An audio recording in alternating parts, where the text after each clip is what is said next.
At the beginning, I was so stressed out because Amazon was not verifying our second account. So I had $15,000 more or less of private label inventory stuck in my garage. If you want to have that business, if you want to do that thing, just follow your gut, do it and do it scared. Tell me a little bit about your job prior to owning your business and what were you doing before and what made you jump into being an entrepreneur? I'm one of those people probably that, I would have never even thought to become an entrepreneur or to have my own business. Just get a job and, an interesting job because I'm very neurodivergent, an interesting job that doesn't get bored. So before I was in Rome, I was in Milan, I was traveling a lot and I was working, like for 20th Century Fox. I was running red carpets as a marketing assistant.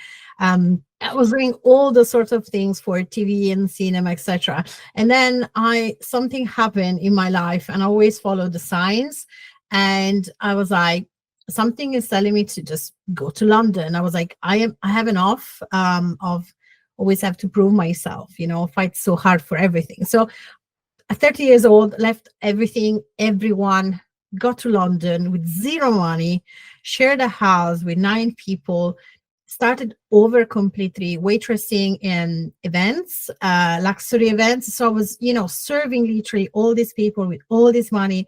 I was feeling like a ghost. They don't see you. It was crazy. It was such a surreal experience for me. I was paid like £5 an hour. It's like something like $6. Working nights, working early mornings, and I made my way up. I won a scholarship for a master degree. So I was working full time doing my master. Then I got into events, like as an event manager.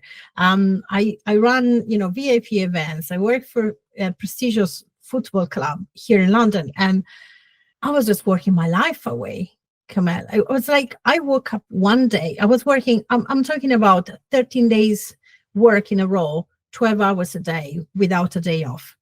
At some point, I just wake up at one morning, I walk in the park and I'm like, oh, it's autumn. I didn't even realize a season has a change, like being in a stadium all day, every day. And then my grandma passed away in Italy. She was like a mom to me. And they said, no, you cannot go. Who's going to run the VIP restaurants and boxes during the games? And that was it. That was like I would never, ever allow anyone else ever to tell me that I cannot be with the people that cares the most for me. That was it. Come out for me. It was like, that's it. I need to do something, right? At that point, I started eBay. There were no coaches around, not much on YouTube back then. I'm talking about 2017. Not much around. So started my eBay, and I was like, oh, you know what? I'm making actually more money on eBay than in my job. And then I took the leap of faith. I really wanted to do Amazon, but I didn't have I wasn't brave enough, right?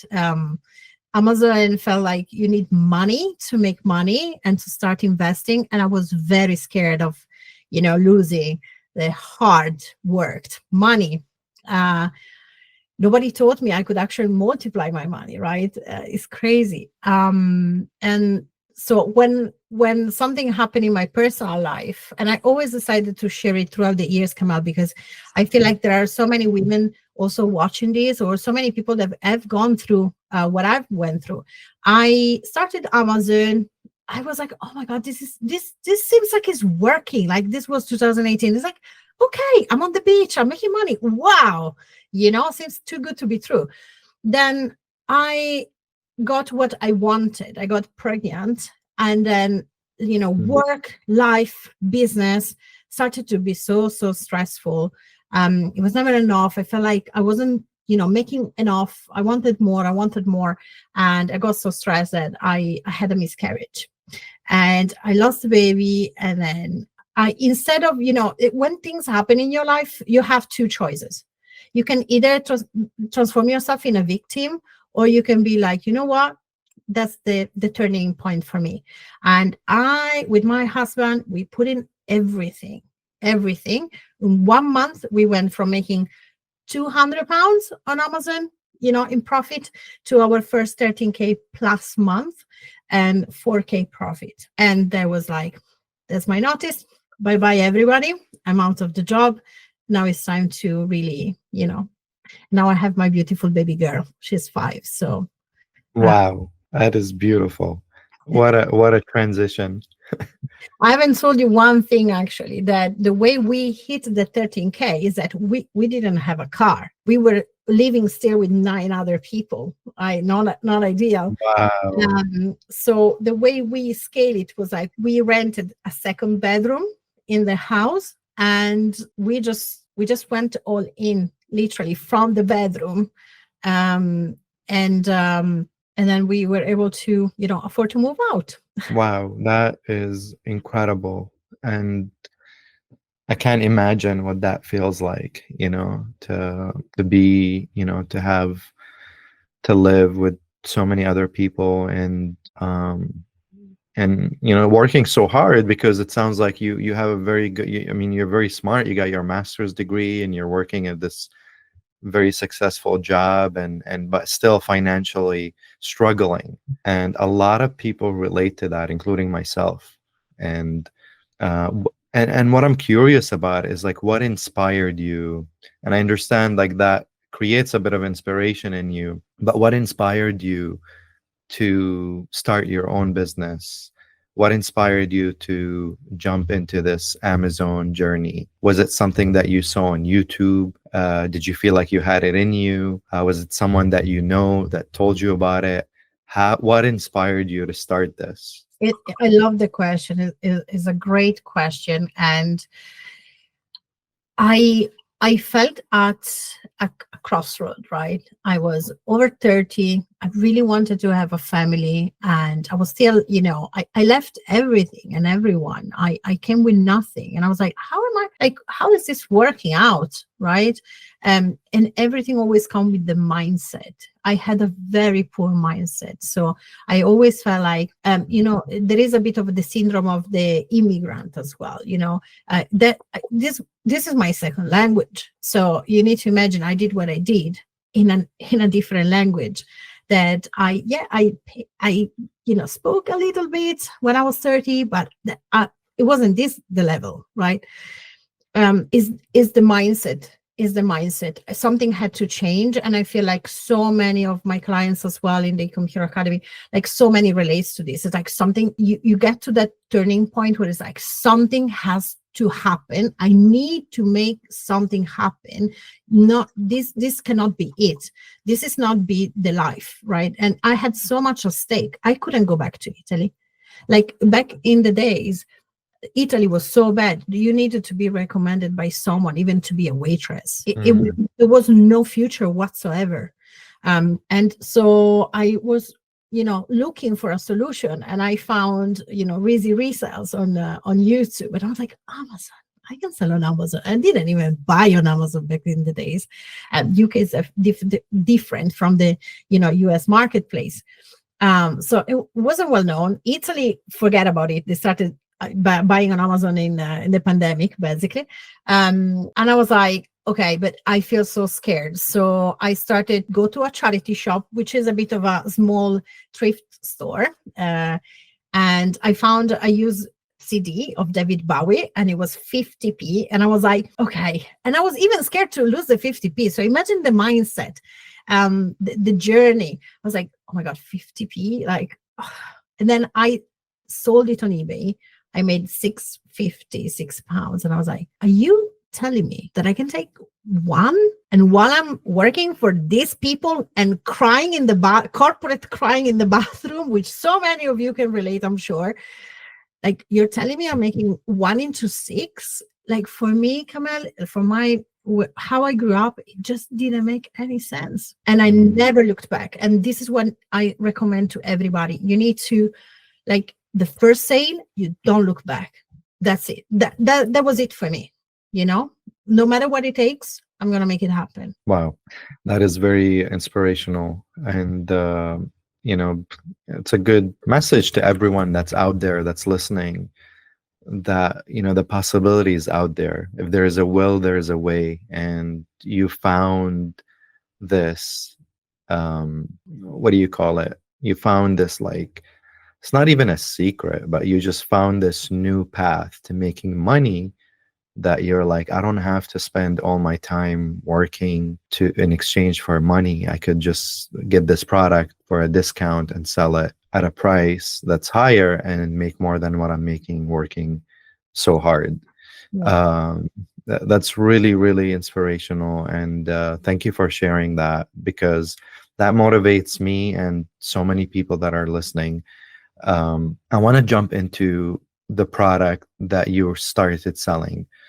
What did you sell? How did you find it? How did you, Mhm. get into the whole space of selling it? Yes. So we started with, like, again, for the money mindset blocks, we started retail arbitrage, scanning, selling used puzzles, used toys, used everything. And when we finally saw, yeah, this is working, I want more. How can I have the same amount of time and make more money? This is not sustainable long term. So then we went in, like, proper went in with new retail arbitrage and online arbitrage. Then I got pregnant. So I was like, okay, so, like, I can't, we didn't have a car. So the first 13K we made in sale was with a granny trolley, traveling across London with public transport. So we didn't even have a car back then. At that point, I was like, okay, I can't be running around like this with a granny trolley being pregnant. This is not sustainable. So what's the next level? We started wholesale. That had changed the whole game, Kamel, because it had allowed us to, we always decided to never put all our eggs are heavily involved in Amazon. Don't get me wrong, very, very heavily. But we knew as a family we wanted more. We wanted to have vertical businesses, vertical models, so to build a series of businesses on top of what we know what to do, which is import export, which is buying and selling, etc., and consultant services. So what we did was, like, a little bit of peer pressure from my fellow Amazon sellers friends. It was like, oh, you need to get into private label. Yeah, the private label, everybody's gonna get, Amazon's gonna shut everybody out. This was 2019. Now let's talk about it, right? So I was pregnant, right? The the maternity bag was stressing me out. Like 2019, preparing the maternity bag to go to the hospital was like, oh, like, where is it? There were no checklists. There was nothing online. So I designed a pre-packed maternity bag for the hospital. Everything is travel sized. So then basically you don't have to carry a lot of weight. You don't have to carry stuff that you are not going to use. I designed it to come. So it was different brands. So it's like a bundle. We can call it like a bundle. And it was a duffel bag, travel size, extremely lightweighted. I put all my heart in this. I still truly believe it's one of the best duffel bags you can ever find. The material, the detailing, the stitching, everything. Amazing product, super lightweight. So the whole bag is something like 200 grams, like nothing. So the woman and the partner can carry just what they need to carry, and that's it. And a water bottle to go with it, with the brand. So that was the main idea. And then we were selling the bag on the side. We had a lot of challenges, Kamel. I don't know if you had the chance, a little bit the story. What would you like me to say about my crazy private label journey? Oh my God. Yeah. I mean, did you do the private label first, or did you start with the wholesale first? We did retail arbitrage, then online arbitrage, then we went into wholesale. And while we were doing wholesale, we started. You decided to do private label? Mm-hmm. While pregnant. Well, let's start. Don't do it. Not a good idea. Just nest. I can relate to that, because I did private label and it didn't do so well for me. and that was a lesson learned. Never again. I'm not doing private label again. I didn't really find success till I partner up with Travis. But let's go back to the retail arbitrage. How did you find your products? Did you use any softwares or tools to search for products? Yes, back in the days, we were using, there were few free Chrome extensions, couple of tools, and then when I find out, honestly, AMZ Scout Pro extension, it just changed completely the whole game for me with my product sourcing systems. It just like saved me like days, hundreds of hours, because it allows you to niche down so well. And with the filters, you filter out everything that you really don't need. So it just makes product sourcing for me extremely, extremely fast. So this is what we did mainly for wholesale and online arbitrage. Yes, brilliant. So you used Amazon Scout to find your products, and how much did that cost you?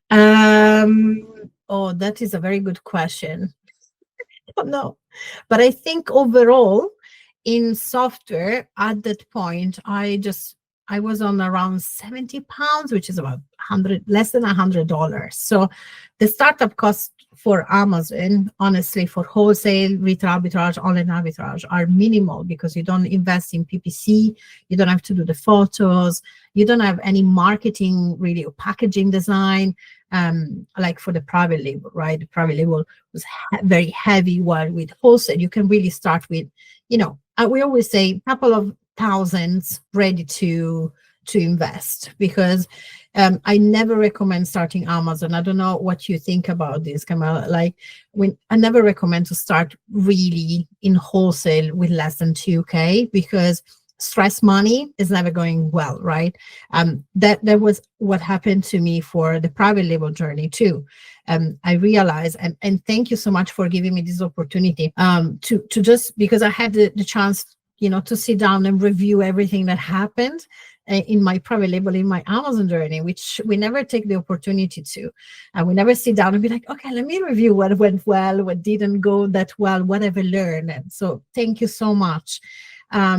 Literally, like, it's been such a journey. And I had so much money stuck in the private label because we had massive problems with Amazon not putting our second store under verification for a stupid detail, like literally you wouldn't believe it, for 9 months. So I was stuck with over 10,000 pounds, which is like 13K in dollars, in my garage.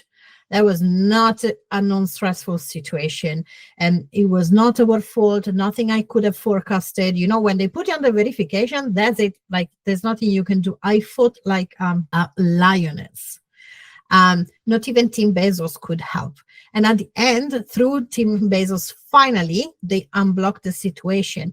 But at that point, when you design a product and you're ready to launch, and there is a certain competition, when after 10 months, the competition is extremely different. The price points, the marketplace has changed massively on the platform. So that's why it didn't go well. So I had to do something. And I understand that I was so stressed in my core, so much money for me stuck. But it's not the money, because we were eating, you know what I mean? We had the different businesses. We were investing in so many other ventures at that point. So I was like, what, like such a failure. It felt like such a huge failure, which looking back is not a failure at all. But that's also what a lot of people probably listening to this right now are always, stopping themselves from starting, really, because they're like, what if I fail? Then for me, at some point when we launched on TikTok, and because I had to find a solution, right? We always look for the solution. So I launched on TikTok. We went viral, like in 12 hours. We had a problem on the website. Everything got stuck. Again, felt such a huge failure. I felt like, oh my God, what people is going to think? What people who cares, guys? Just start, just start your business. That's it, is the mindset for real. Just stop, thinking about what, your cousin you never speak to is going to think about you. Like, they don't care. and you shouldn't. And when you launched on TikTok, what did you launch on there? Did you launch your private label brand Yeah. or was it? Mhm. Yeah, Okay. because I was like, okay, Amazon is what I know, what I breathe, what I've been breathing for years. At that point is like, I have no idea. Like I was in postpartum with a newborn in total lockdown. That was stressful. I'm Italian, so my family was stuck in Italy with the pandemic. We were in London, like super stressful times with the money stuck in the garage. We couldn't go out of the house. If anybody has ever had a newborn and you have lived that moment, the history of that moment, you know what I mean. It didn't feel well. It didn't feel good. So I was like, what I'm gonna do? I cannot go anywhere. I definitely like I can't call a company and say, hey, you want to partner? Like they can't even go to the warehouse at that point, right? So Yeah. I'm like, okay, let's do TikTok. And I did a video which I share with you. And the crazy part is that that video didn't do millions of views, did like 50K views. In 12 hours, we got like 1,600 people on the website, 90 carts abandoned because I paid someone on Fiverr. Guys, do your due diligence. Mistake number one. I paid someone on Fiverr to make sure that the international checkouts will work. They did all the checks with the VPNs. Guess what? Everybody, 100% of the carts were USA and Canada. They couldn't check out. So we Mm, viral with a video homemade with an iPhone, not a new, brand new iPhone, with an iPhone, no lighting, very homemade. And we, the situation could have been so different for my brand, but I gave up because I was too mm. ashamed of what happened. And so it felt terrible. And is this a regret? I don't know if I can call it a regret. Is this a mega lesson? Oh, you can bet. You can bet. Mm. So let's go back to the starting s- phase of the journey, and I want to talk about, you used Amazon Scout to find products for retail arbitrage and wholesale. For Jose. Yes. And in a way, that was the gateway to what you have right now. It was the gateway to starting to sell on TikTok and having your brand. It was all through retail arbitrage and wholesale, which you started on eBay, you said, and then Yeah. you transitioned to Amazon, correct? Yeah, I've done it all. We can put it literally. It was like baby steps. Okay, it's working well. Okay, next baby step. Yeah. So definitely mini baby steps. So do you have to create a brand name when you sell wholesale or Nothing. retail arbitrage? You're just reselling the same Exactly. No brand, barcode, right? no trademark, nothing. We were doing very well with bundles back in the days, but again, so many lessons because when like wasn't coaches around, right? So if was to start now, if I were to start again now, I would 100% goal line, see the person that resonates the most with me, follow my gut feeling, see what their results are, but what the results are, Kamel, is less important. I want to see usually what their clients results are, what the clients say about the service, and then I'm in because one of the biggest lessons is like, just you don't have to reinvent the wheel, as also Tony Robbins says, right? Like just Hmm. don't reinvent the wheel, just find the mentor, invest in yourself, and just because you do it on your own? Yes, but what is the real price of doing it on your own? Because if I had someone who had done it before, first of all, I would have saved so much money in expensive mistakes. I would have saved time. My brand would have gone in a completely different direction. Having someone on your shoulder say, "Don't you worry, just what are you gonna give up, Sylvia? What's the next video? What are you doing? What are you thinking to give up? Shut up and do it." You need Hmm. that person. You truly need it. Yeah, I agree. Find someone who's already doing what you want to do and, learn from them. I completely agree. Uh, let's take it back a little bit because I do want to learn from your journey, and I want to share this with the audience as well. Tell me a little bit about setting up for wholesale or retail arbitrage. So you're copying. Are you creating a whole new listing, or are you copying another listing on Amazon? That's the best part of it, right? Compared to having done it all, having done the private label part. And with wholesale, you need such less of a skill set to begin with. That's always why I say, if you have never had experience before, don't jump into private label right away. Yes, someone is, do well, someone is lucky, but if you do it on your own, especially, you're going to need a lot of money to begin with. And you need to be ready to understand that this is a business. If you want to have a different life, you need to do things differently than what you have been doing it so far. If you have always worked for someone else, when you want to take the leap, there are no weekends, there are no evenings. Like this takes work, takes focus, and you need to also get into the business knowing that you might not see that money coming back, or none of it, or part of it.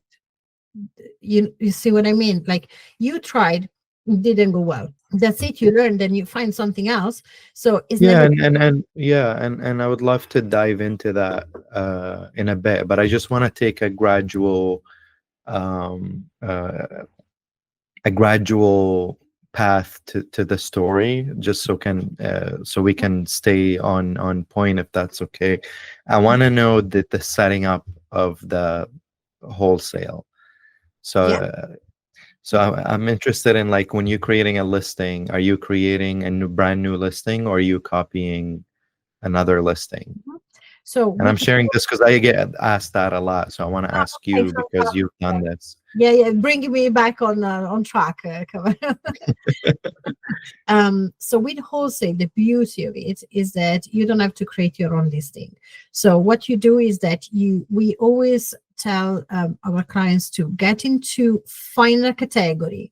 So it's like, you find a category, you find a niche, you find brands and products and listings that are already selling very well, low competition. Then once you find a supplier, so just in a nutshell, everything you need to do is click a button and add your product on your inventory. That's it. The listing is already there. The ratings are already there. The sales are already there. You already know how much is going to cost you and how much is going to be your profit if it stays that way. And you just use different set of tools to forecast the performance of that product. So you don't have to, do keywords. You don't have to do keyword research. You don't have to do photos. You don't have to create the listing. It's literally one click, added to your inventory. How easy is that? Takes 1 minute. And then you ship your product to the Yes. warehouse under Yes. your listing, correct? Yes. So we get the Now, product from the supplier. You prep it, so put your barcode, etc. Then you ship it up to FBA, and then it just under the same ASIN, under the same listing. do you have to change your store name, or does it stay under the brand name? It's gonna be a competition to win the buy box, because all the sellers are in the same listing. And so when you win the buy box, it's gonna be your name there on the right. But most of Amazon buyers don't even know that, there are third-party sellers. They think you just buy from Amazon on Amazon. So they don't know about the buy box and difference in prices. So yeah, everybody's on the same listing, and you compete to get into the product page. So then add to cart and your name is there. It means that your product is the one that they buy between all the sellers. I see. So it's not like a whole brand new listing that you're creating. It's the same listing that you're being listed under. Yeah. You see how So you don't have to create images. So it doesn't cost you to create packaging, design, photography. All of that is zero. Not like what we do with private label. No worries about the reviews, getting reviews. Hey, mom, can you buy the product and leave me a review? No, nothing like that. You don't have to invest anything in advertisement, so in PPC. And because again, the product, that the product is selling, I don't know, 500 units a month, more or less, and there are 5 people. and that's the profit you can make. You get a share of the pie. So let's talk about product purchase.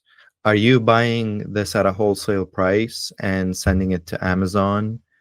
And let's talk about a bit of the process there. You're getting a whole new listing in your inventory, and does that give you an FNSKU, or are you still using the same barcode when you buy wholesale? How does that work? Yeah.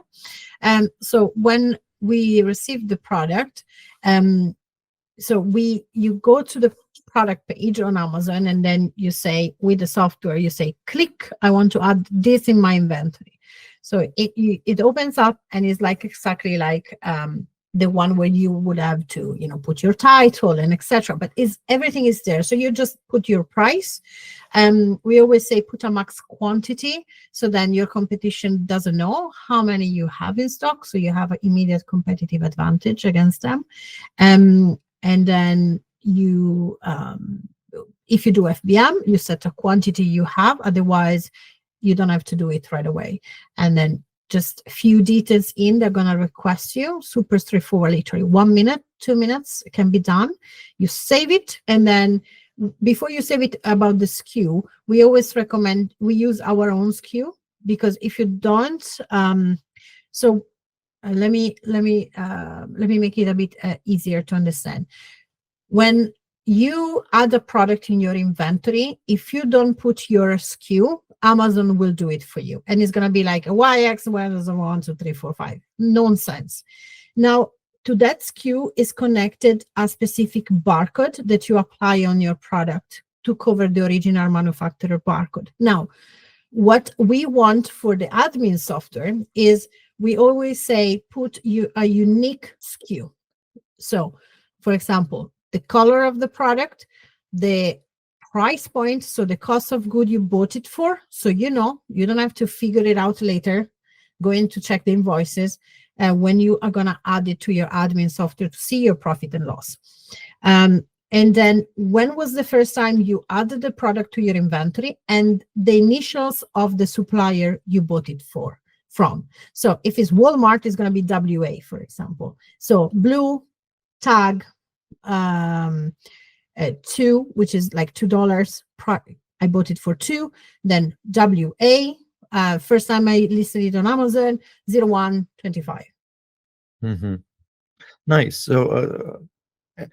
So one question now, when you did your product research, you said you did Amazon Scout. Tell me about the first product you found, and how did you contact the manufacturer? How did you find the manufacturer, and how did you talk to them? Okay, so let me think. At the beginning, it was definitely DIY and tools. So I started with DIY and tools, and it was 100 pieces of wall plugs. It was 100 wall plugs. Imagine, like, I don't even know how to pronounce it, so I never use it. I always say try to start with something that you love, you're interested about, like I did with the private label. So that's it. Once you find the wall plugs, then you're like, okay, you know what? This is the brand. Now, the brand is going to have different level of different products, and it's going to have different wall plugs. It can have, different, maybe one pack of 100, but maybe they have a pack of 200, a pack of 500. Maybe they have, the 100 just in brown, and maybe they have the 100 in different colors. So for every brand, for every type of product, so this is how we do sourcing. It's like brands, a type of product. Every single product has so many variations, sizes, colors. It can be the fragrance, the flavor, the taste, the size, the multi-packs. Is it a single unit? Is it a pack of 3, a pack of 6, a pack of 12? So we don't go from one thing to another. We don't go from pets to DIY, etc. So it's staying in one category, and then start with a specific brand and type of product, and then you go wider. Always, again, same principle. We don't reinvent the wheel. So we use our competitors to see what actually is selling very well. And the more you stay focused in business, that's the big lesson. So many sellers doing retail arbitrage, online arbitrage, wholesale, go from one thing to another, from one category to another. I always say stay focused, because when you stay focused, you're going to achieve the results faster. Does it make Does sense? that help you build a reputation or a relationship with the manufacturer or the brand itself? 100%. I make you this example. After understanding that, yes, there was money in DIY and tools, but it wasn't really my passion. I, of course, went into the baby category, which was my passion, right? It was what I was using. I knew.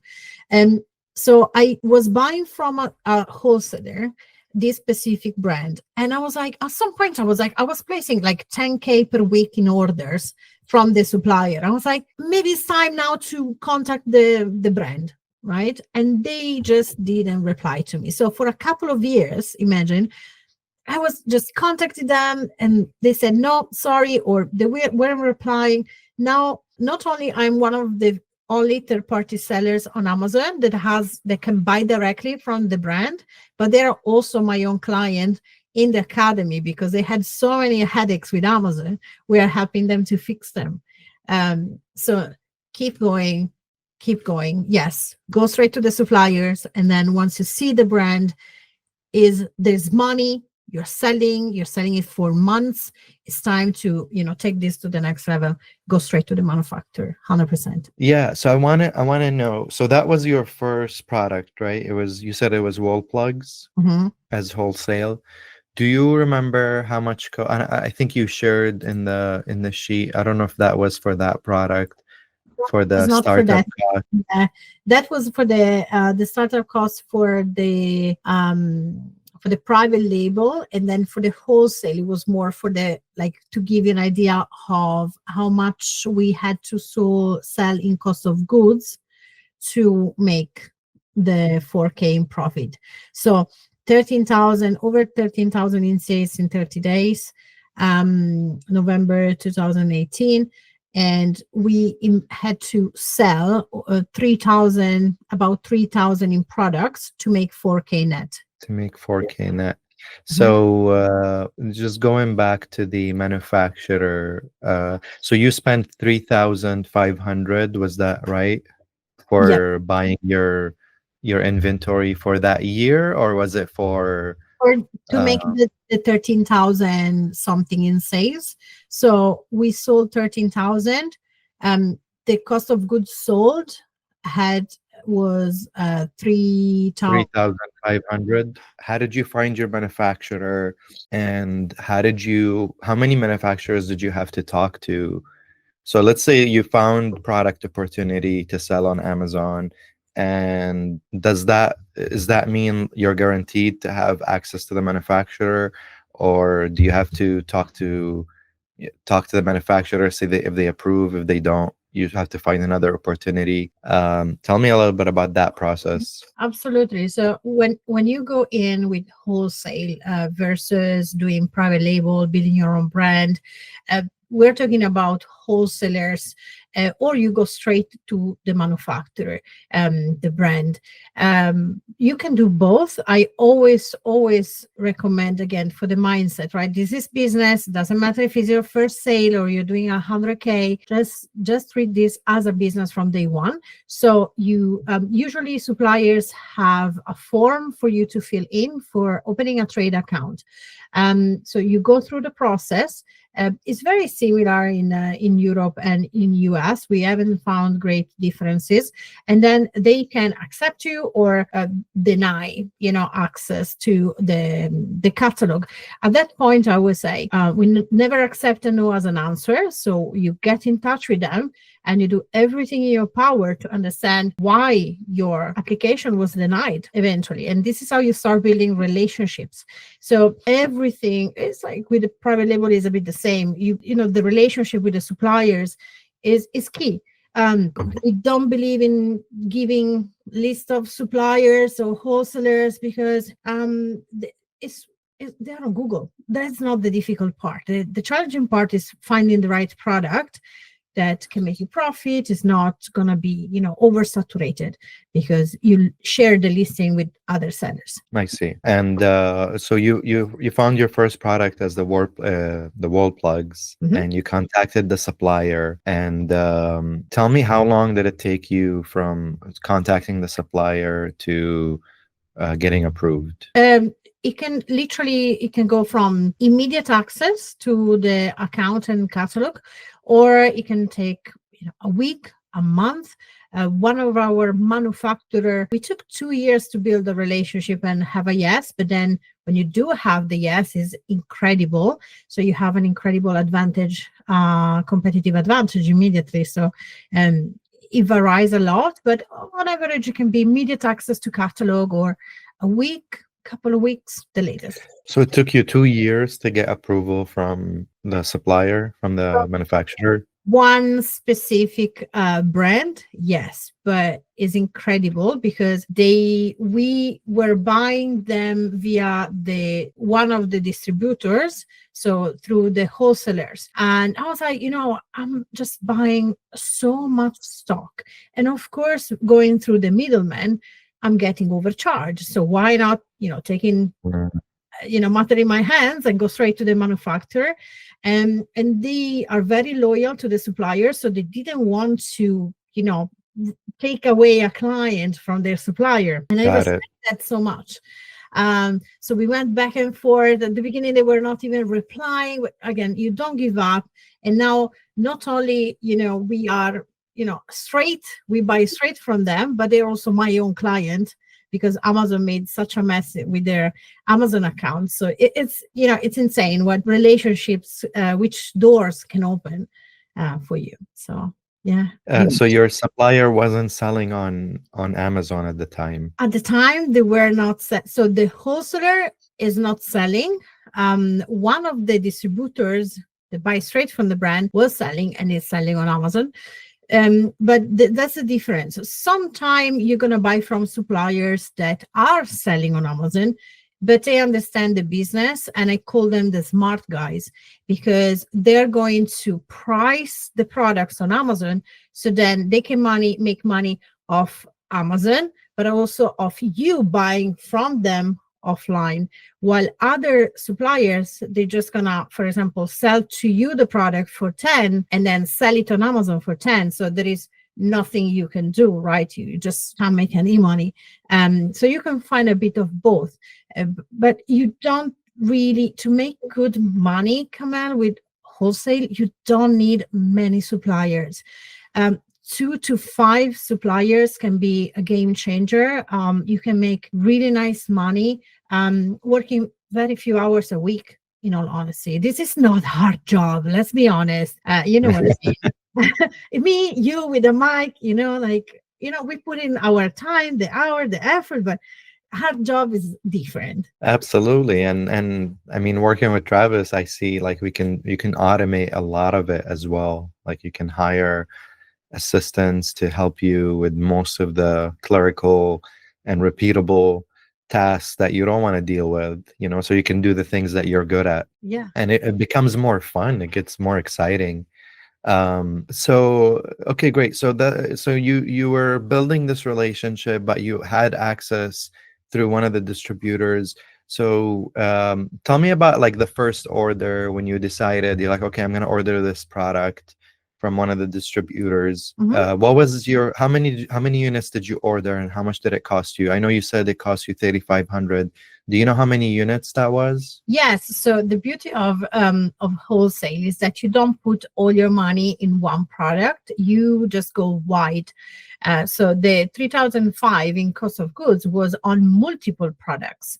So that if something happens to one, you have all the other ones, and that's also beauty of wholesale when you first start with Amazon compared to private label, because with private label you have that pressure. It's like, I'm putting everything in one product, and if I don't pick the right product, and if it doesn't go well, you lose everything. While with wholesale, it's like, okay, well, the cost of good of the wall plugs was 55 key, so it's like 70 cents. You can test buy the product with for as little as 12 units, 12 to 24 units. So if something goes wrong, that's like 10, $15. So you test the water with multiple products, and then you restock. It becomes a restock game. And because the suppliers are within your own marketplace, you don't have to wait months and weeks to receive the products. It can literally be at your door the next day or 72 hours later. So it's a very quick game. It's like, oh, it's working. Okay, let's go. Let's order more. And then you can make the forecast on how many you want to order. Oh, yeah, that's interesting because you're not worried about your listing going down. Because one of the things with launching a new product is that you want to make sure that your listing doesn't go out of stock. Because if that happens, your ranking goes down. But when you're selling another brand's product, you're not worried about that because there's multiple people selling the same product, so it's never going to go out of stock. So if you run out of inventory, that doesn't affect your ranking. So you can order a little bit to test it and then replenish more as needed. So that makes a lot of sense. So how many, if you can tell us, if you can share with us, how many units did you order total, and how many variation of products did you order with the 3500, so we can get an idea? Yes, I believe on top of my head, we sold about 1,500 units. It came about 1.5 on average profit per product, something along the line. But I believe we sold about 1,500 units. But again, we did everything from, a second bedroom in a shared house. So for me, it's always like, there is no excuses. You don't need a lot of space. You just need to, really want to do this and, to change something in your life, and you go for it. So did you ship the products to your apartment? Yeah, to the house. Yeah, the shared house. The housemates were very, very understanding. That's very important. Landlord didn't know we were doing this. And I'm sure now they're fully understand. Yeah. They're like, oh, they did it. Sorry, guys. Sorry, not sorry. But yeah. So they can learn from you now. Yeah, exactly. Come on board. Anyways, basically, yeah, everything came to your place. So can you imagine from the first stage of, and this is what we're talking about. You were talking about Travis and the automation and outsourcing. Can you imagine from traveling across London with the granny trolley, Uber, because we were buying full carts of toys, etc., to a place where you receive the products at home. That's amazing. And next day, UPS come collect, and FBA does almost everything for you. So yeah. So let me ask you, how did you ship it to your house? What shipping method did you use, and where did it come from? Straight from the supplier. So you place it. Like, was it a different country or same country? Country. So we always focus with wholesale. We always focus, for example, our USA clients, they buy within the US, Italian clients in the Italy, and so on and so forth. Yes. So that's why it becomes so quick, and you don't have to, worry about declarations, customs, or anything like that, like any So document. you use ground shipping to get your product. It's just shipped from the supplier using an LTL, or not even, because first DHL, some of them use DHL, some of them DHL or UPS. How much did that cost? It was the 3,500 included the shipping price? Yeah, usually the suppliers have, like, if you buy at least, I don't know, 150, 300, 500, 800 in one go, they give you free shipment. Oh, okay. So you got free shipping on your merch, basically. Okay. Not bad. I can see. That's great.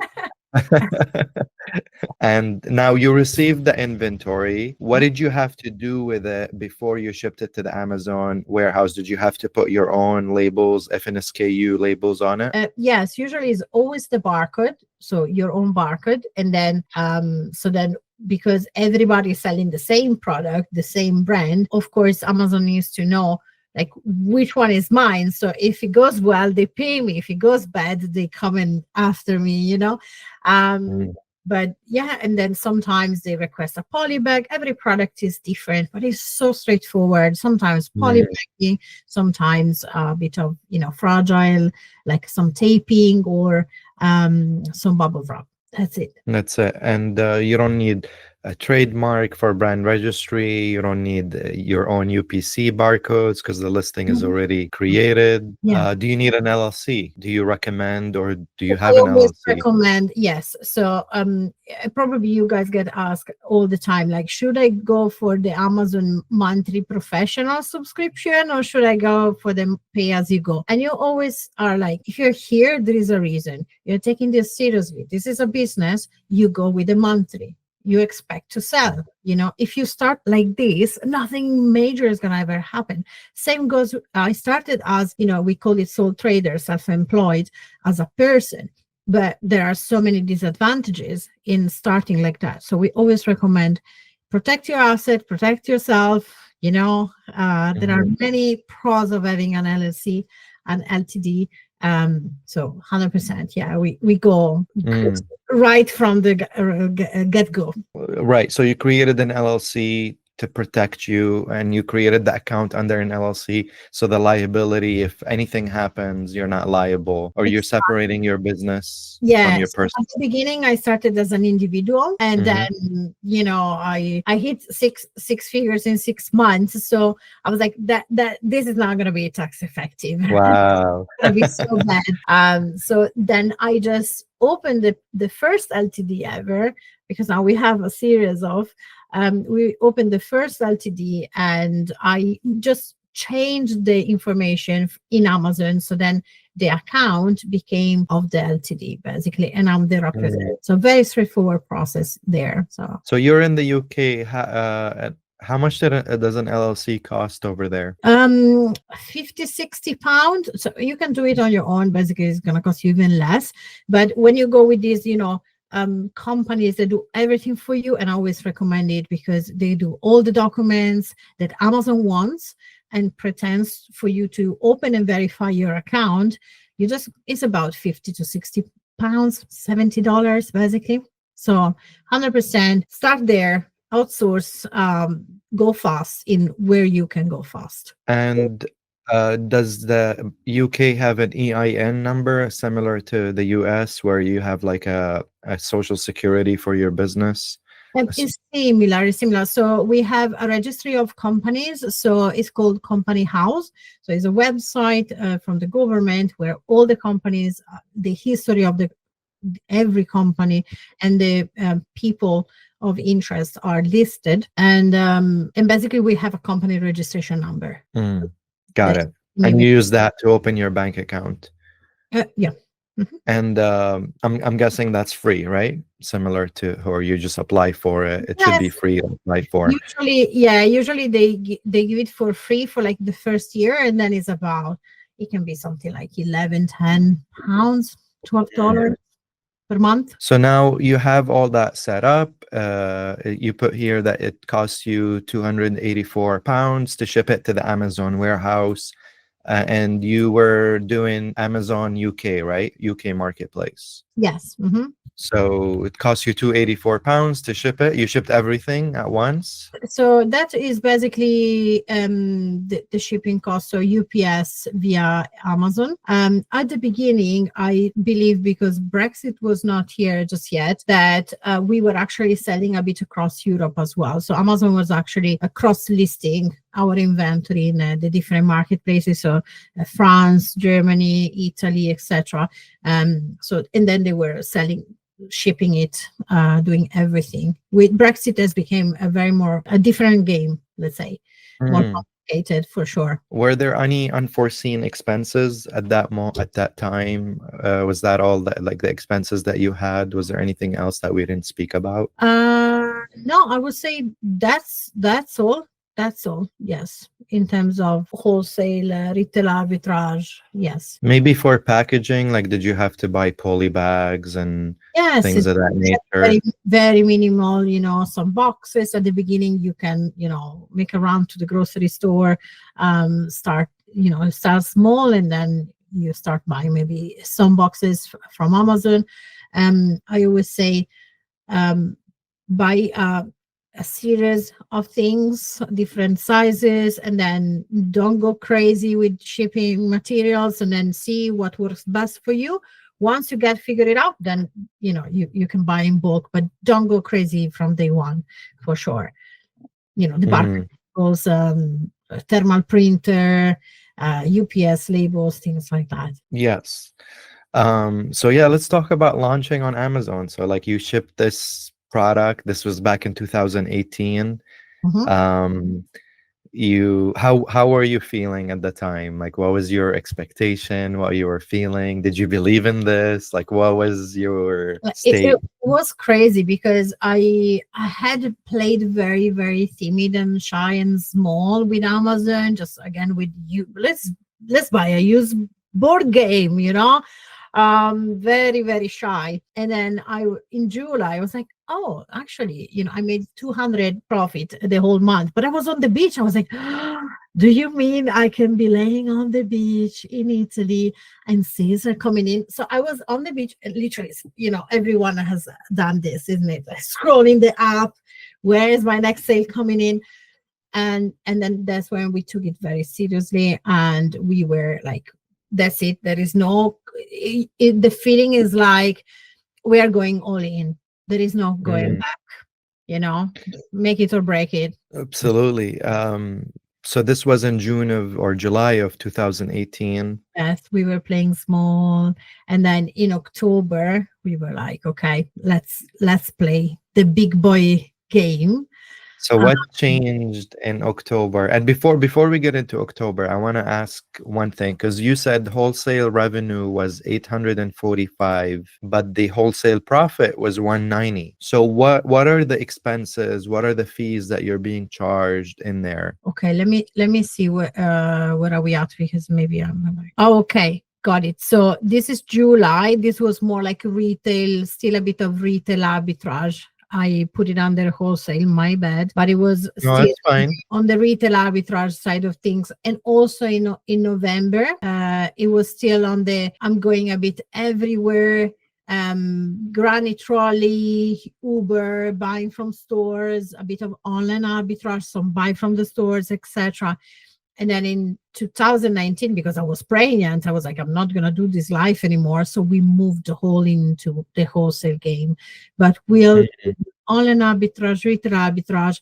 That's what we launched. And we went going like really full on in October. And what happened was in September, which was my miscarriage. So it was like, that's it. I'm not going to do this life anymore. Something has to give.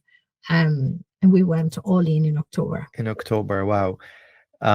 So you shared here that in November 2018, you made $13,000 in sales revenue, and out of that, you made almost $4,000 in net profits. Yeah, these are pounds, so it's more in dollars. So it's gonna be about Or 15,000. sorry, pounds.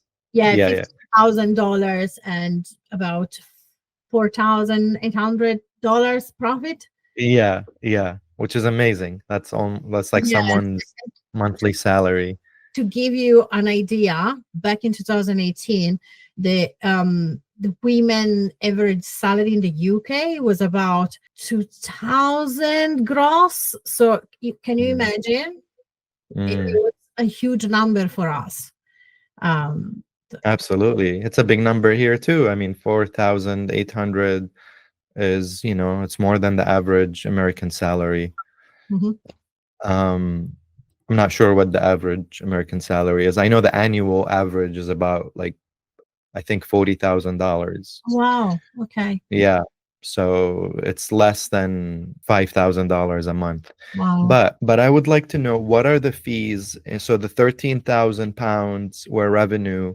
So you had Amazon FBA fees. That's the 15% Amazon takes out of just being able to sell on Amazon.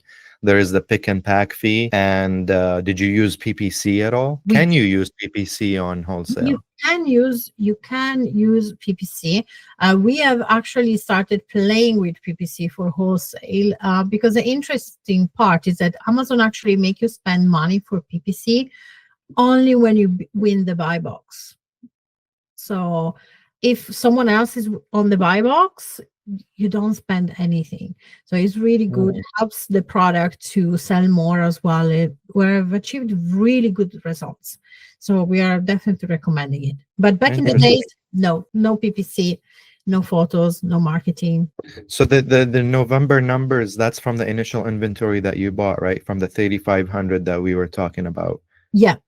Mhm. Okay. So going into December or year two, you put here month June. I'm not sure actually how you broke it down here in the sheet. Yeah. Maybe you can walk me. Or, Yes. but before we go into the next month, I want to know a few things. How did you feel about this performance? Like we talked about that, the revenue, the profit was unreal. But what did you learn during this time, and what happened in between November and December? And what did you decide to like improve, or what did you decide on doing moving forward? The first thing for me is that I am someone, Kamal, who does a lot of visualization. So when I hit 13K, I already hit 13K multiple times in my head already. So for me, it was like I knew it was coming. You fully believe in it and you just go for it. So I then when I left my job, my corporate job, they gave me a Laurent Perrier champagne bottle. And as exactly as I envisioned it in my mind, I was like, I put a post-it on it and it said, when I hit my 10K, I'm going to open this because this is going to happen. And then I opened it, we celebrated. So it was great.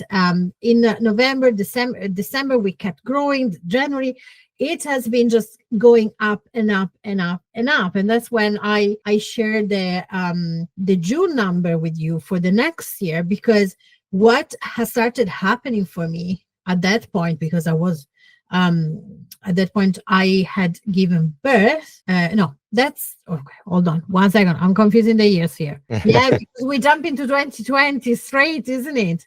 I missed the 2019 because I was pregnant. I did the private label journey. So that's my 2019. And then in 2020, I was with a newborn in total lockdown, in postpartum, and we hit from literally without going out of the house 21K in sales in the month of June, and 5.5K in profit, again without leaving the house, without any help with the baby.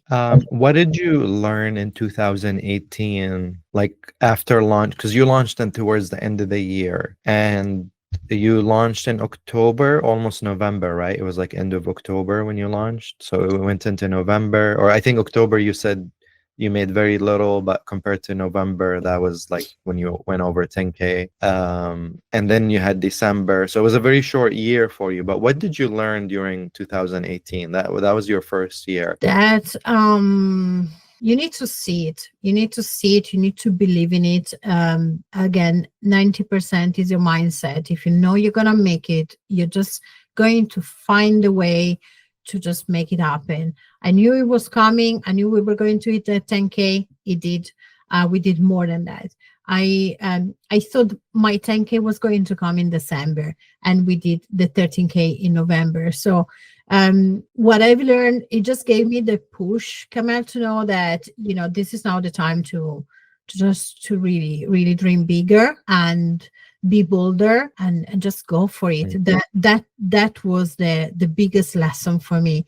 And then of course when you go from 0 to 100K in sales in such a short amount of time, is like, oh my God, now what do I do? Like accountant, everything that comes with running. When you run a 1K business, it's not like a 10K business. Then when it's 100K, and then when it's 1 million, you're never fully ready for it. So definitely a lot of lessons along the way.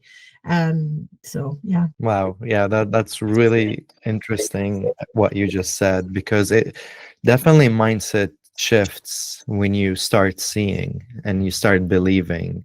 It's a lot of it is mindset, and that is entirely true. And I can also say that because before there's a lot of fear, there's a lot of disbelief. once you see it happening, you start like exactly how you said it, you dream bigger Yeah. because you see the possibility, you see what you can do with a mindset shift. Do you know roughly, or let's talk about going into 2019 because we kind of skipped it here on the sheet.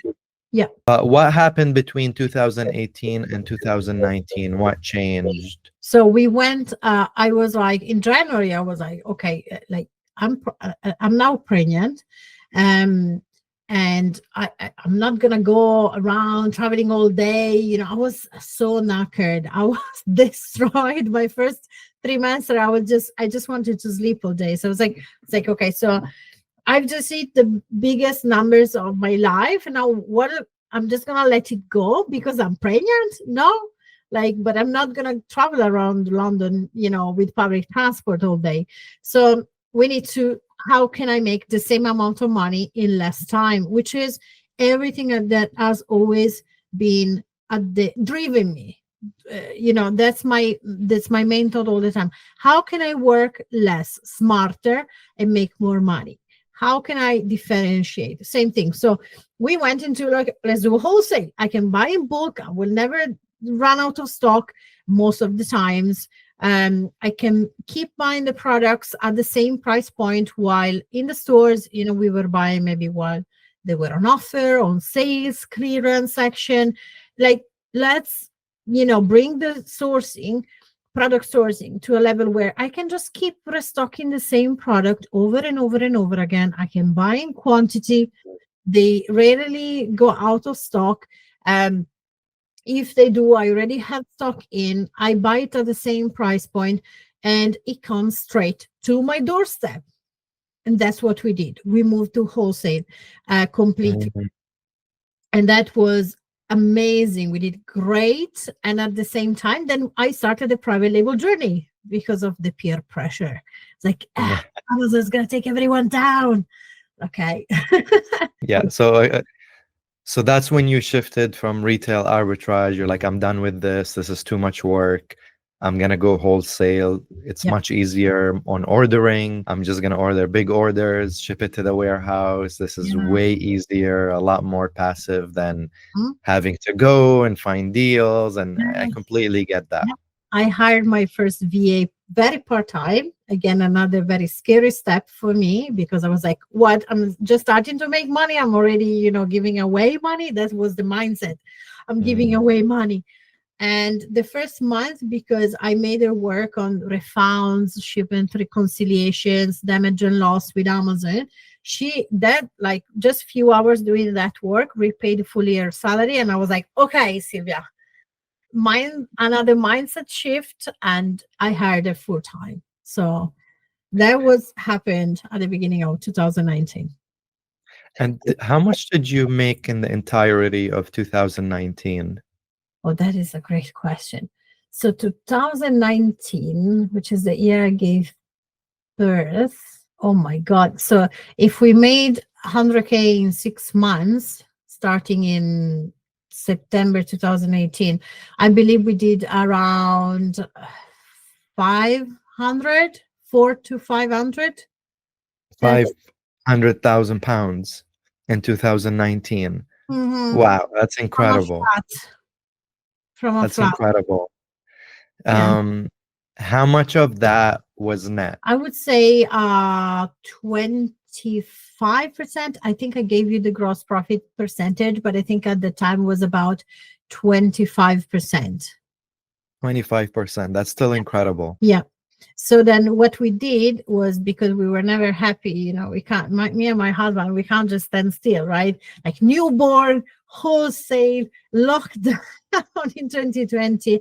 Then we took part of, for me, has always been build Amazon to differentiate. So we bought land and we built a cottage with a business partner for like a build to rent. So bookings.com, etc. So we did that on a distance during the lockdown. So again, a total crazy kind of couple, but again, you need to be a bit crazy, I guess.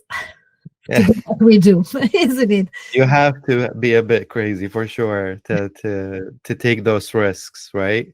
But Yeah, again, with no risk, there's no reward. for sure. Absolutely. And you said you hired a VA or an assistant for the first time in 2019, so that was another expense. I'm just curious to the profit margin was 25%. Is the profit margin in wholesale usually that much compared to, because you have the FBA fee, you have the pick and pack Yeah, fee? now it's definitely less because we also like US is very different, very much different as well than UK and European marketplaces, because we also have our fantastic VAT at UK is 20%. So until this year, you couldn't really get VAT back from Amazon fees. So we were just paying it. It was a fixed cost. It was a cost for us. So as you grow, Amazon in the past years, you have probably noticed they have raised their fees multiple times. They've had the new fees, storage fees, long-term storage fees. So definitely the margins were much better back in the days. So I think now are about 19. They were very low at some point, and then you learn, you improve, you understand that sales do not matter. And it's always like, how can I raise my profit doing the same amount of work? Mm, So we raise the gross profit margin again. What is hard work? It's hard work. right, When right. you start, it's like, yeah. You have to learn to adapt and pivot in business. 100%. So in 2019, what did you learn during that year? I know you mentioned a couple of things, but what can you share with us? Scared money don't make money, Mm, for sure. Scared money don't make money. Investing in consultancy, in the right team members is not a cost. It shouldn't be a cost. It should be a return on investment.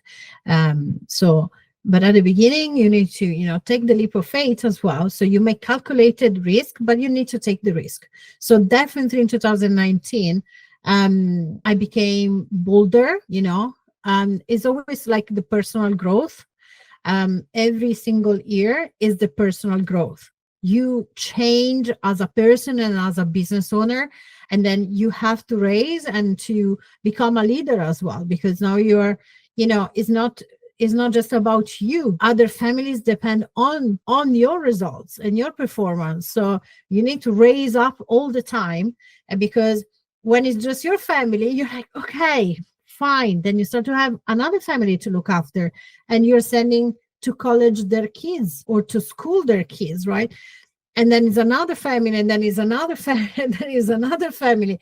So the team, started to slowly but surely grow. It's a huge responsibility, huge so responsibility. how did you improve going into 2020? How did I improve? This is a great question. How did I improve going into 2020? 2020, at the beginning, I was so stressed out because Amazon was not verifying our second account. Yeah, they verified it and then they removed the verification. So at that point, I had my private label stock stuck.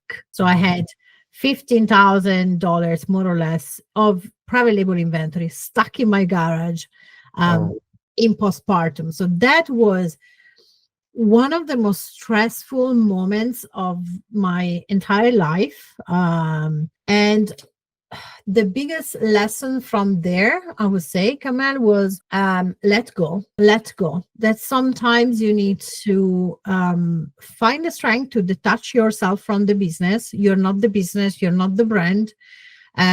If one business fails, you're not a failure, is not connected. There is not the same thing. So mm.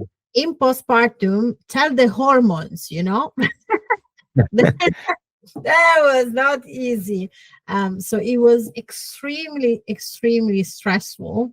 But never give up. But while you're fighting, look after yourself, look after your mental health, look after your physical health, for sure.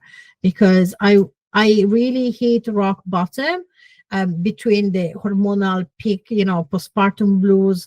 At that point, there was a total lockdown. So being completely isolated with a newborn all day was so crazy mentally. So it was very, very hard. But again, be more in control of your emotions, because I would have enjoyed even more my time with the little one, Mm. for sure. Yeah, that's a really important lesson to enjoy the journey Yeah. Don't with stress its ups about and what downs. we can't control. There are things we can't control. Mm. So Indeed. you started the second account on Amazon, and you wanted to, And mhm. sorry. In 2019, I got approved for the second account on Amazon, Uh-huh. and everything went well. They said you need to open a second company, etc., which we did. So Why did you need to open a second company? that was their requirement. But again, they said everything in order for the stores to be separate. So if something happened to one store, you're still good with the other one. They said you need to have a second legal entity. But then guess what? It wasn't true. So when we got suspended in Germany in one, they suspended us in Germany in the second one. So they are still connected, even if Mm. it's two legal entities, but the director is the same. So yeah, that's another big lesson, guys. So you have them now under one account? Under two different stores, two different companies, and they verified us for the second store. Everything was good. We had received the Amazon, benediction. Yes, you can have the account. Fantastic, all good. And then they decided to put us in verification again, which means we could sell, but they wouldn't pay us. So imagine, I was like, if you think I'm gonna send you the stock and sell and you don't pay me, you're wrong. So Wow. yeah, there was 9 months of fights. Again, Wow. maybe just going with maybe a solicitor, right? Or I still don't understand why they want you to start a new account, because we have different brands under the same account. Why did they ask you to create a new LLC? yeah, my main concern was because back in the days I was severely harassed by another competitor, another wholesale competitor. So he started to and I found out he was living in my not far away. So that was very scary for me, with a newborn, being a woman. So I was like, okay, so he was trying to bring my first account down. And I was like, okay, how can I make sure that, if something happens, even temporary to this account, I can still have the other one, giving food to my daughter. Basically, that was my main thought. And they said you need to have two separate accounts. You need to have two companies. I was like, okay, I'm doing it. But then it wasn't true. But that's Amazon support, right? So they tell you one thing, but it's never the correct thing usually. We are used Yeah, wow, that's so how much did that end up costing you, if you oh my can God, put a number on it? massive, like a massive amount of money. Because if you think 9 months of stock stuck Wow. in your garage, that is, I'm not sure I can put a value on it. That But could have been sales. and the stress that took such a toll on me mentally, with a newborn. Was very, very stressful. And again, another lesson is like, fight, be in control, but there are things you can't control, and you can't stress about it because you can't Is control. there a way that could have been avoided in any way? Is there a way, like going back now, knowing what you know, is there a way that could have been avoided?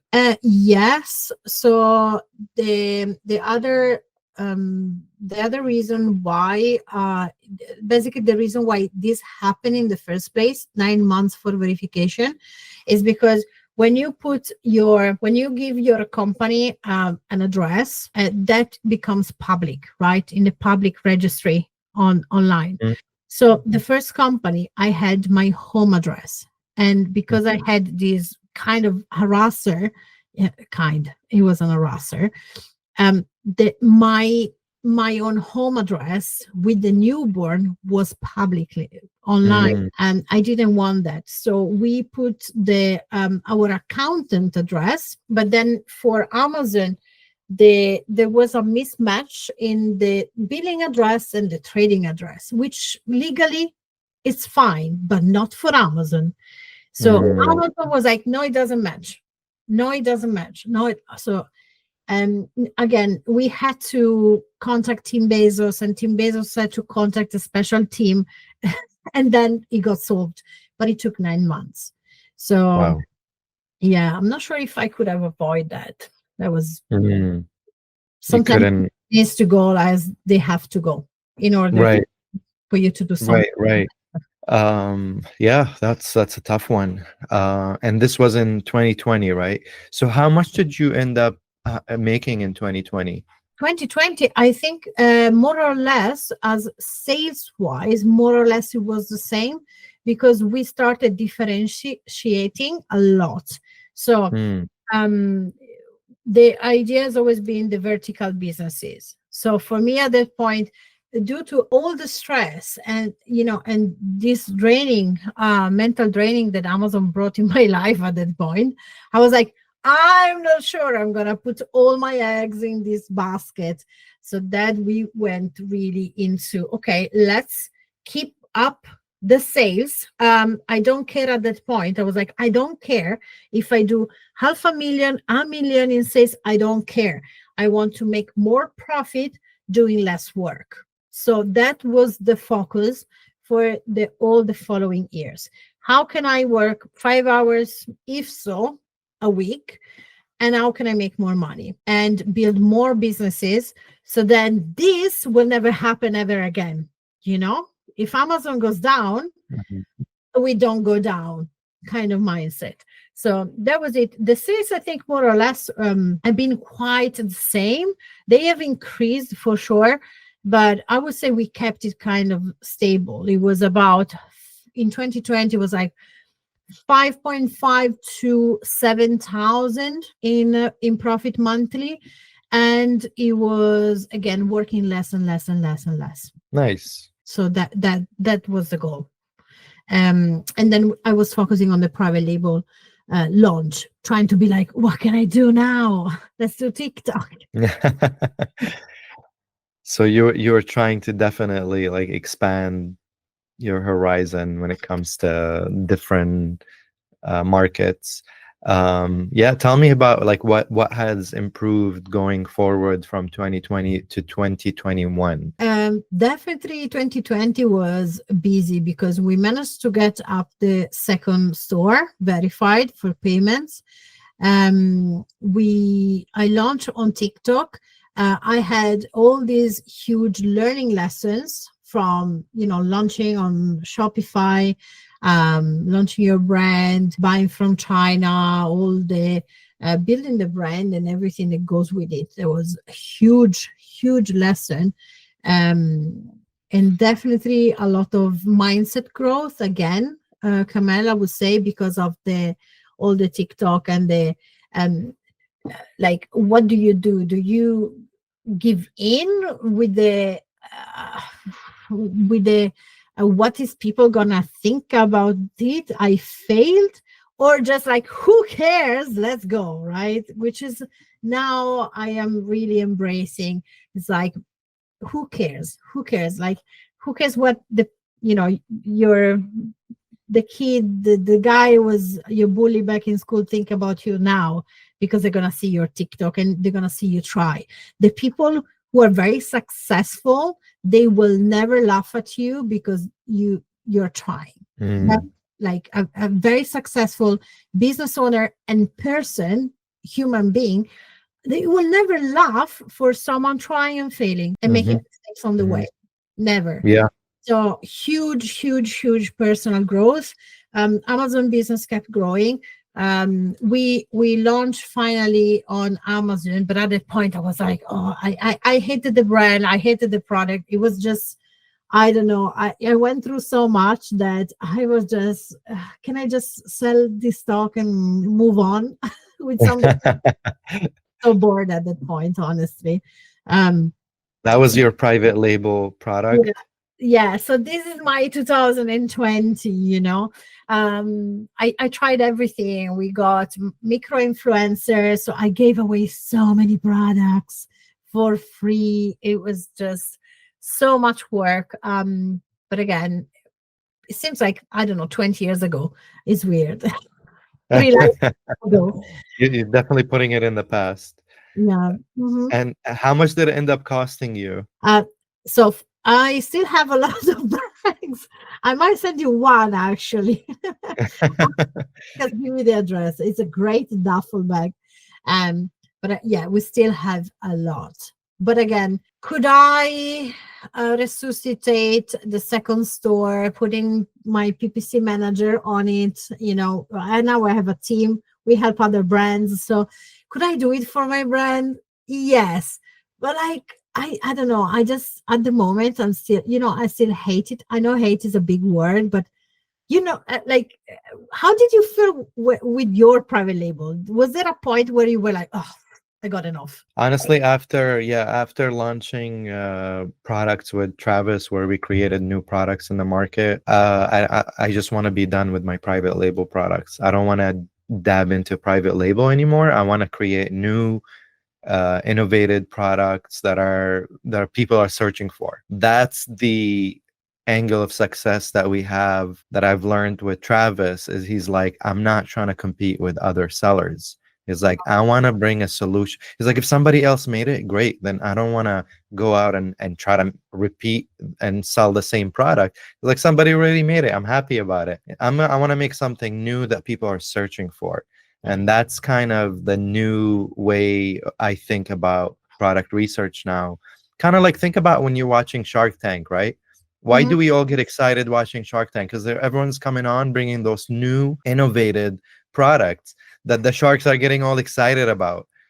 And that's kind of what we try to talk about. We talk about like bringing something new. If you're passionate, we call it a passion product, because if it's something that relates to who you are, to your lifestyle, that solves a problem in your life that you're passionate about, that's even better, because it's going to give you more energy, more motivation, more inspiration to sell it. Mm. So I'm done with private label. I'm done.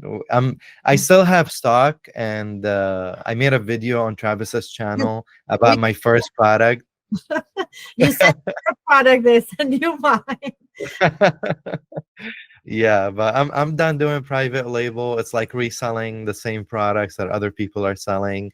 I would rather come in with something new that I want people copying me. I don't want to be copying other people. Mhm, mhm. Yeah, So that was the thing with my product, with my bundle. It was like there were another 2 to 3 sellers only selling it when I design it. And I was like, okay, your stuff is cool, but I want to make it like the next level. So everybody had a type of bag. I wanted a duffel bag. I wanted something that I could fly with, because I was flying. Like Mia, my daughter, has lived on a plane. Like, we're always traveling, going back home in Italy, going to Georgia. So we're always around. So I wanted something that I could travel with, and it's a wonderful, wonderful bag. If I think about it, you see, I get excited again. But then, yeah, it was helpful. It was very helpful. A maternity bag is like, I want the best of Mm, the best. It can help so much women. So it helped me, and that was my intent, to help others and create something, to remove stress from pregnant women. Women. yeah, no, that's it's a great product. I'm looking at the listing right now. It's such a cool product.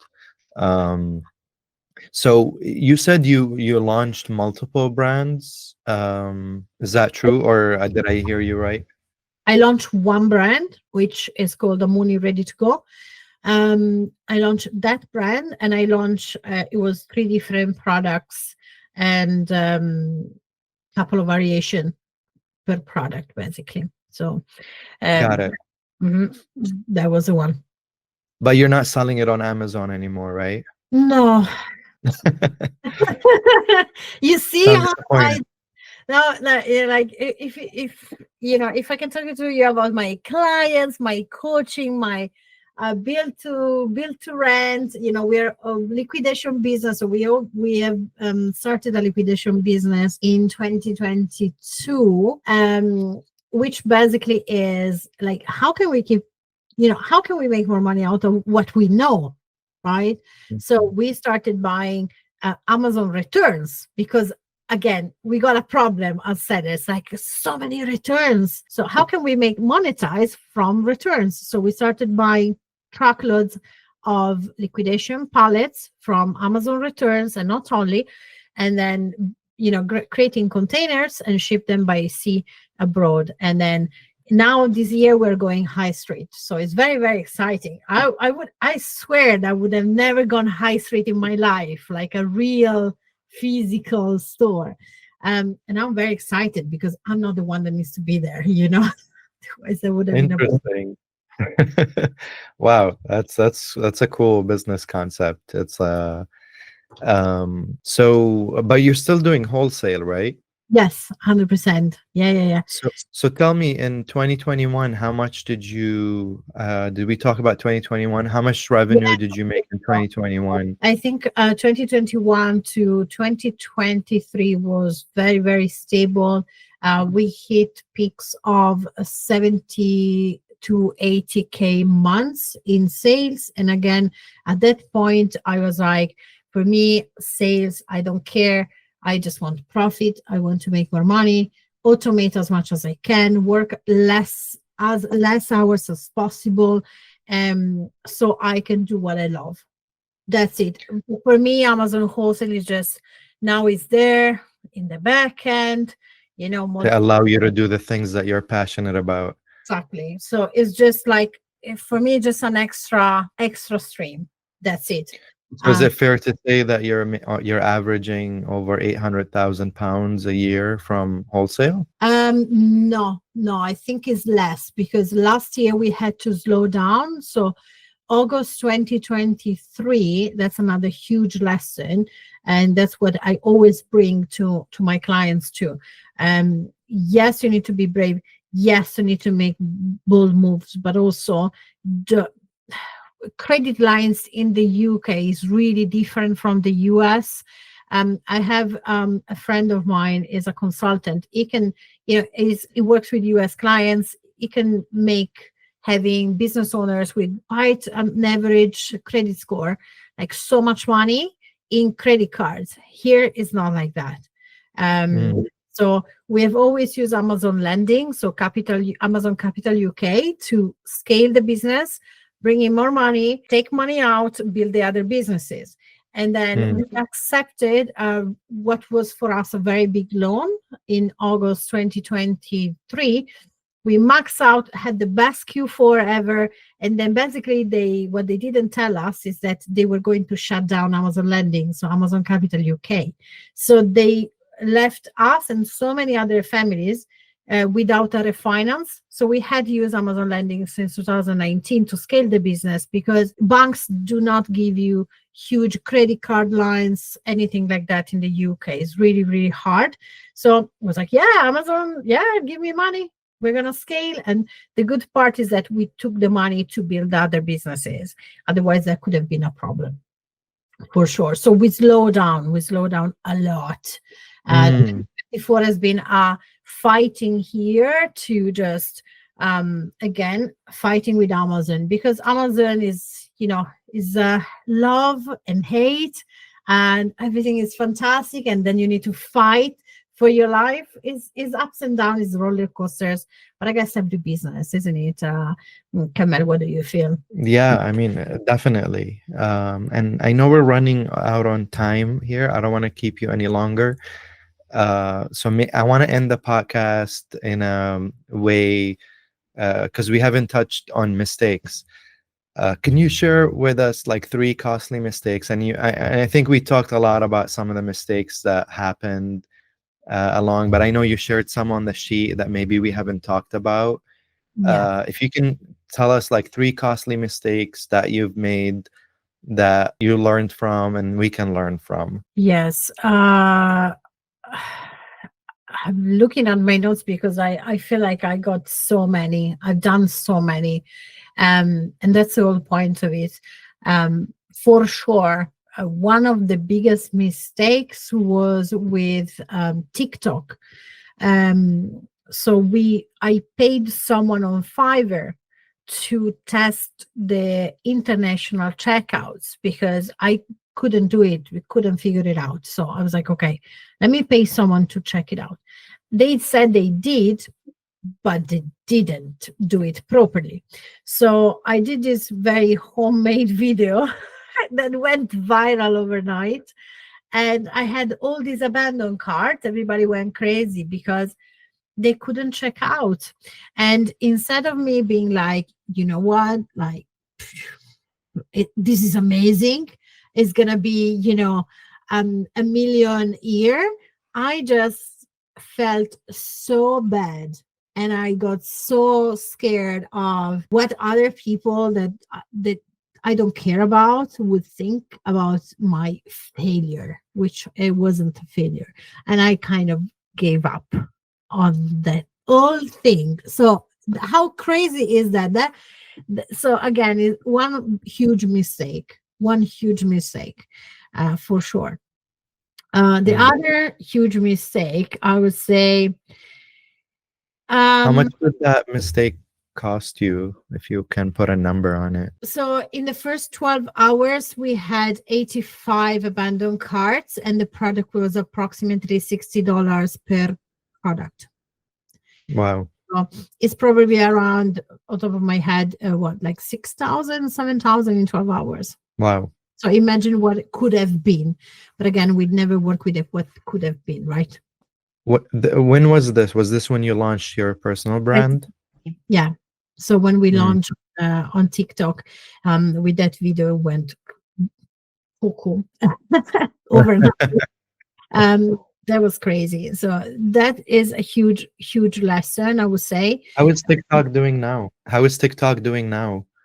You know what? Because I completely gave up on it. Now I went back in January. I was like, I'm gonna do 100 post challenge, and I'm committing myself to post 100 videos to demonstrate once again that consistency, not giving a damn, and just going for it without all the fears can bring incredible things and incredible opportunities and doors.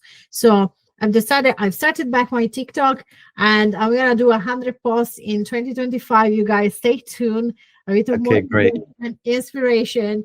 Let's go. You could do this.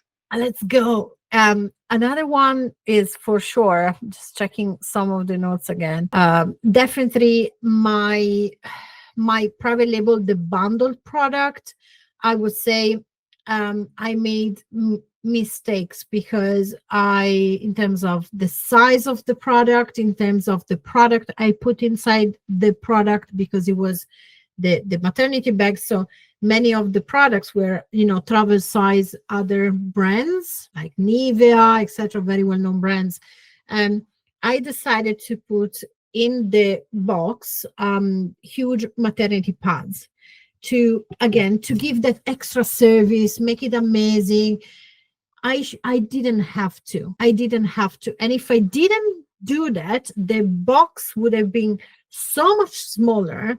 It would have cost me so much less in fees, which means I could have then been very competitive in price point against the competition, because after 9 months of verification, my product was kind of not saturated, but there was a lot of, popping new people doing the same thing. So my product was very expensive at that point.